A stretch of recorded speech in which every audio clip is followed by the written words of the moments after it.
டே 13 J4 Jensen daily vlog guys. இன்னைக்கான date என்ன பார்த்தீங்கன்னா ஆகஸ்ட் 3ஆம் தேதி. ஸோ இன்னைக்கு என் காலேஜ் லைஃப் எப்படி இருக்கு, இன்னைக்கு டே எப்படி போகுதுன்றத வாங்க வீடியோவில் ஃபுல்லாக பார்க்கலாம். காலையில் எழுந்துச்சு 3 பூரியை சாப்பிட்டுட்டு அப்படியே எழுந்துச்சு நடையா காலேஜுக்கு கிளம்பிட்டாங்க. அப்புறம் கிளாஸ்லாம் பார்த்தீங்கன்னா இன்றைக்கி கொஞ்சம் கூட்டம் கம்மியாக தான் இருந்துச்சு. காலையில் ஃபஸ்ட் படி நமக்கு சீக்கிரம் போனால கூட்டம் கம்மியாக இருந்துச்சு. பார்த்தீங்களா நம்ம போய் அப்படி வணக்கம்லாம் வைக்கானா ஊன்னு நம்ம பேசிட்டு இருந்தால் ஒருத்தருக்கு NPTLக்குலாம் ரெஜிஸ்டர் பண்ணி கொடுத்துருந்தேன். எல்லாம் கேமராவில் எவ்வளோமே ரெஜிஸ்டர் பண்ண காமிக்கவே மாட்டேன் அப்படிங்காங்க. அப்புறம் ஏதோ ஒரு அசைன்மெண்ட்லாம் கொடுத்தாங்க. அப்புறம் அதெல்லாம் உட்காந்து எழுதிட்டு அங்கே அப்படியே மால் போவோமா அப்படின்னு சொல்லி மால் கிளம்பிட்டோம். புதுசாக ஃபஸ்ட் டைம் மால் போயிட்டு அங்கே போய் உட்காந்து ஏதாவது வாங்கி சாப்பிடுன்னு சொல்லி 10 ரூபாய்க்கு வாங்கி சாப்பிட்டுட்டு அப்படியே நாங்கள் அப்படியே மால்லாம் நல்லா சுற்றி பார்த்துட்டு அப்படியே நாங்கள் அங்கேருந்து கிளம்பி வந்தோம். இவனை பிஸ்கட் ஒழிச்சு வேணும் எப்படி ஒழிச்சிருக்கான் பற்றியில எப்படி திங்கான்.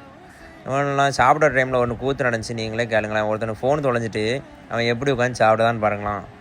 நீங்களே கவனிங்க கைஸ். டேய் உன்னால சும்மா இருக்க முடியாதடா. எப்படா உன்னால நிம்மதியா சோறு திங்க முடியுது? அவன் ஃபோன் வேற எங்கேயும் தொலைஞ்சு போல கைஸ். நாங்களே ஒருத்தன் தான் எடுத்து வச்சிருந்தோம். அப்படியே நாங்கள் அவனை ஃபன் பண்ணிட்டு கொஞ்ச நேரம் அப்படியே நாங்கள் அப்படியே கிளாஸ் வந்து சொல்லி கிளாஸை கவனிக்க ஆரம்பிச்சிட்டோம். அதோட இன்னைக்கான நாள் முடிவடைகிறது. இதோட இன்னைக்கான டே முடிச்சுக்கிறேன். அது வரைக்கும் ஜாலியாக இருங்க மாமே.